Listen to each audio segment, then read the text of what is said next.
Olá, seja muito bem-vindo. Consulta ao Doutor está no ar. Como eu sempre digo, é um prazer estar na sua companhia. Espero que você tenha vivido aí um excelente final de semana, recarregado as energias para começar essa nova semana com tudo. Consulta ao Doutor, gente, está no ar para falar sobre um tema, é claro, importantíssimo, sobre os cuidados da gestação logo nos primeiros 3 meses. Você sabe como eles são decisivos? Quais são os exames que são importantíssimos para serem feitos? Se você conhece, gente, alguém a quem esse tema possa interessar, não hesite. Estamos em transmissão ao vivo através do nosso site www.hittv.com.br. Se você conhece alguma mamãe que acabou de saber que está grávida e precisa conferir quais são os cuidados logo nesses primeiros 3 meses, envie o nosso link de transmissão, combinado? Fora isso, nós estamos com o nosso canal de comunicação aberto, o nosso WhatsApp, para receber o seu relato, para receber a sua dúvida a respeito desse tema. Portanto, envie para a gente a sua pergunta para o 0 Operadora 11 3337 5886. E temos, é claro, enquete acontecendo neste exato momento, e a nossa enquete aí está numa versão relâmpago, combinado? Portanto, corre lá no nosso Instagram para você participar. Diretor, coloca pra gente, por favor, a nossa enquete na tela. Por que é tão importante, na sua opinião, os 3 primeiros meses de gestação? Pela formação inicial dos órgãos do bebê, pela identificação precoce de complicações, pela formação do vínculo entre a mamãe e o seu bebê, ou para detectar condições hereditárias que podem sim ser determinantes. Entra lá e contribua com a nossa enquete, combinado? Já vou apresentar para vocês, gente, as nossas doutoras que estão aqui para conversar com a gente e nos dar uma verdadeira aula. Apresento então para vocês, gente, doutora Ludmila Becker, que é ginecologista, obstetra e também especialista em reprodução humana. Seja muito bem-vinda, doutora. Obrigada, é um prazer estar aqui com vocês. A gente que agradece demais a sua presença aqui com a gente. E também apresento a vocês, gente, a doutora Tassiana Ali, que é geneticista. Seja muito bem-vinda também, doutora. Obrigada, é um prazer estar aqui com vocês.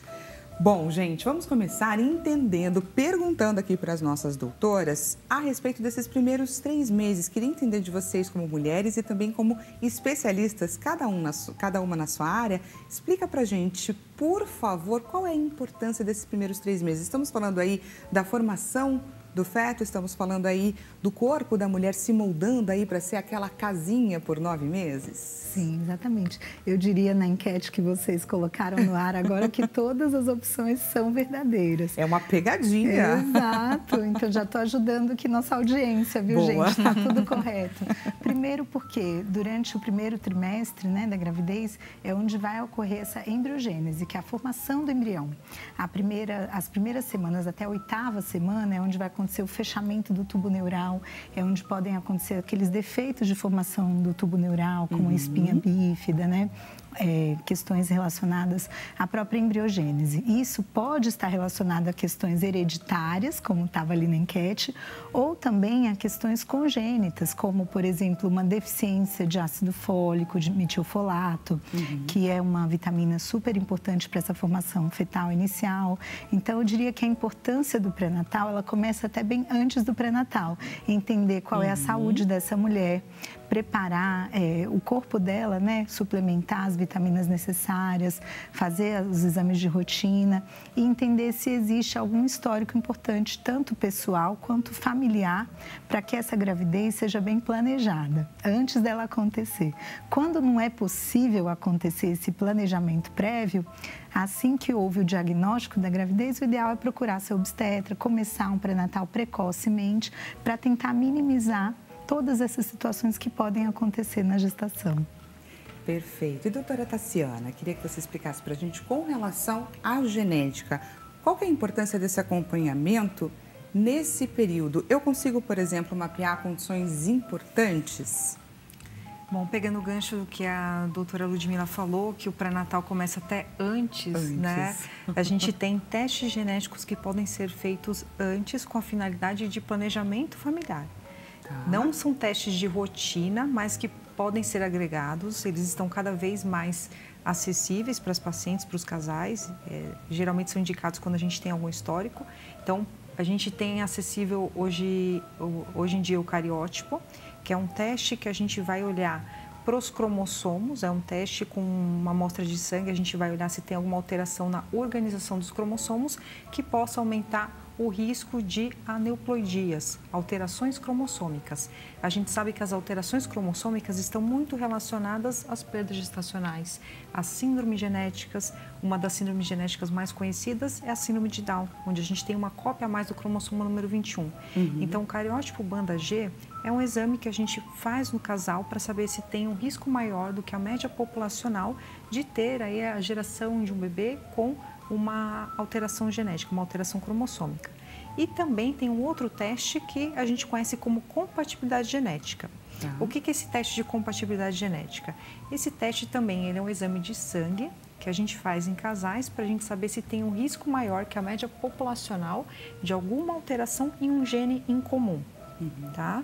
Então, a gente vai olhar para casais sem queixas de saúde aparentemente, mas que podem ter alguma coincidência, uma alteração genética no mesmo ponto lá do DNA, do gene. Então, a gente pode ter casais não aparentados que podem ter um risco maior do que a média populacional de ter um bebê, por exemplo, com fibrose cística, atrofia muscular espinhal.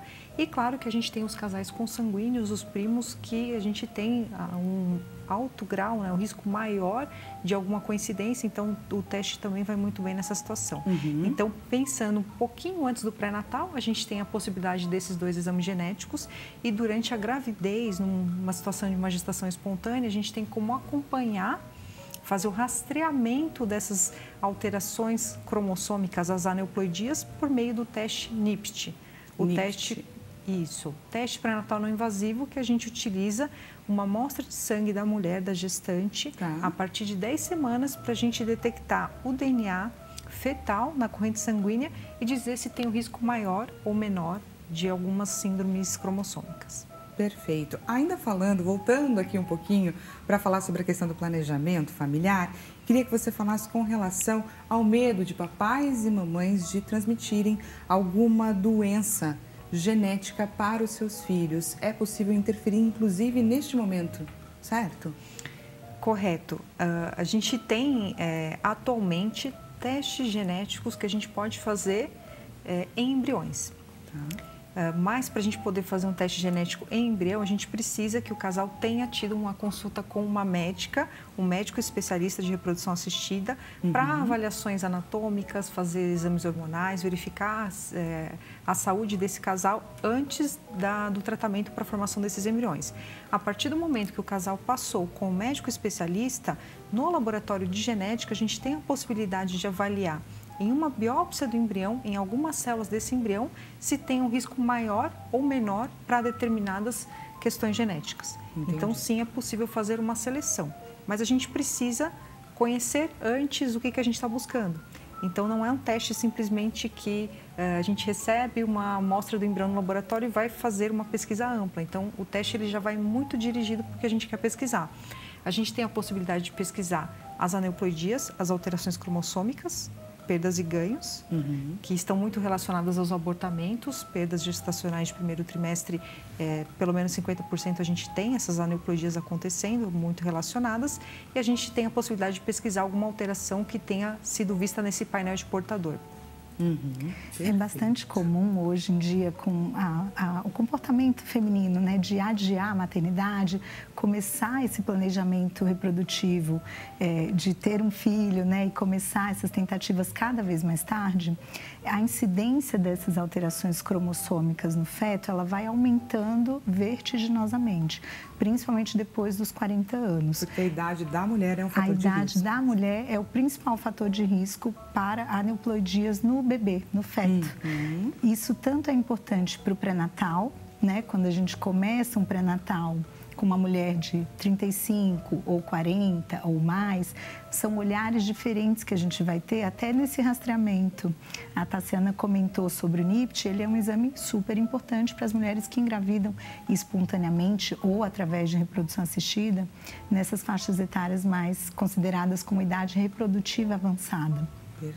e até no planejamento, porque se aquele casal já pretende postergar a gravidez, é importante a gente oferecer esses testes, falar que eles existem, comentar sobre a importância, porque a gente consegue aumentar a eficiência de uma fertilização in vitro, por exemplo, e reduzir a chance desse casal ter uma perda gestacional. Então, a gente acaba fazendo uma prevenção, né, secundária ali nesse caso. É muito importante, gente, a gente ficar sabendo quais são as opções que a ciência, em sua evolução a cada dia, conseguem trazer para a gente ter como recurso. Porque muitas vezes a gente simplesmente não sabe que eles existem, que todos esses recursos estão à nossa disposição. E agora, então, doutora, falando um pouquinho sobre a importância do pré-natal, explica pra gente quais são os exames que são imprescindíveis, necessários, os que nós temos à disposição, muitas pessoas não sabem, mas também tem a sua relevância.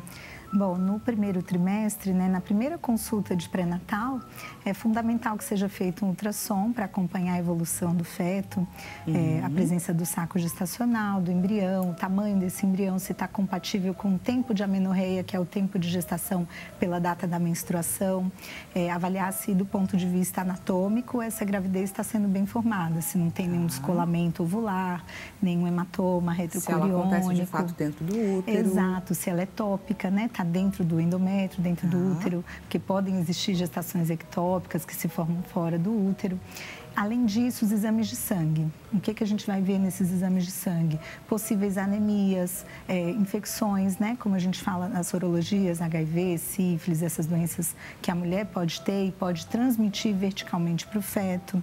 Então, as vitaminas, né? Os suplementos, como eu falei, o ácido fólico, por exemplo, hoje em dia a gente suplementa o metilfolato, que é a forma ativa do ácido fólico, ele deve ser suplementado 3 meses antes da concepção. A importância dele é para a fundamental, para a formação do tubo neural, da espinha, né, medula, cérebro, toda essa parte neurológica.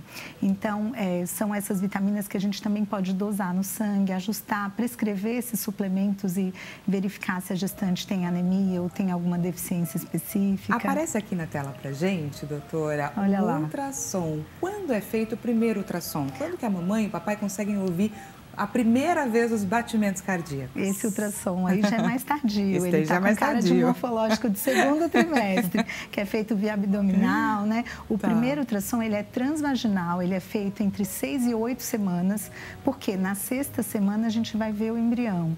Entre a 6ª e a 7ª semana aparece o batimento cardíaco. E até a 8ª semana é o momento em que tem maior incidência de perdas gestacionais. A gente fala que o primeiro trimestre vai até 12 semanas, mas o índice de perdas, de abortamentos espontâneos, né, por questões cromossômicas, síndromes cromossômicas, aneuploidias, é maior até a 8ª semana. E não só por isso, existem outras questões que podem levar a perdas também, trombofilias, né, questões hereditárias ou adquiridas da mulher. Então, é importante esse acompanhamento bem minucioso no primeiro trimestre, que seja feito esse ultrassom precocemente para avaliar tudo isso que a gente falou. Detectar também comorbidades na mãe, se ela é hipertensa, se ela é diabética, se tem alguma questão clínica que precisa ser controlada, né, ou estabilizada durante a gravidez. E prever possíveis complicações que possam acontecer ao longo do pré-natal. No morfológico do primeiro trimestre, a gente consegue ver risco de pré-eclâmpsia, que é a doença hipertensiva da gestação, e tomar medidas para evitar que ela aconteça.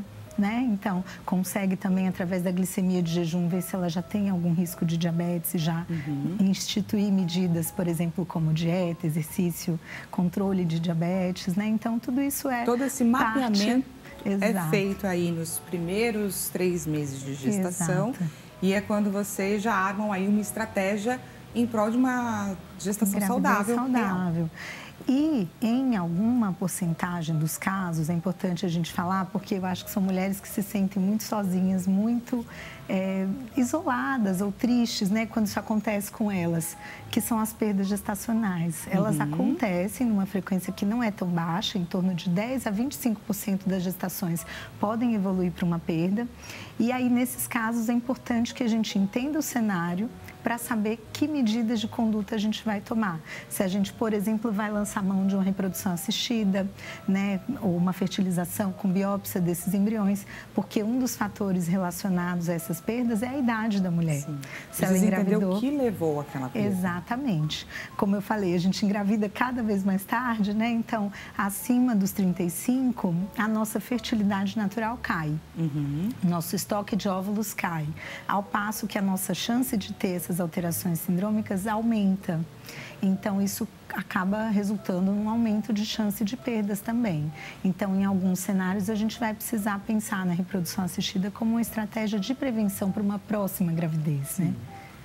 E quando a gente tem a perda gestacional, a gente também consegue fazer um teste genético nessa perda gestacional do feto, para identificar, então, se a gente teve uma alteração cromossômica e, com isso, o médico tomar uma decisão sobre o tratamento para esse casal.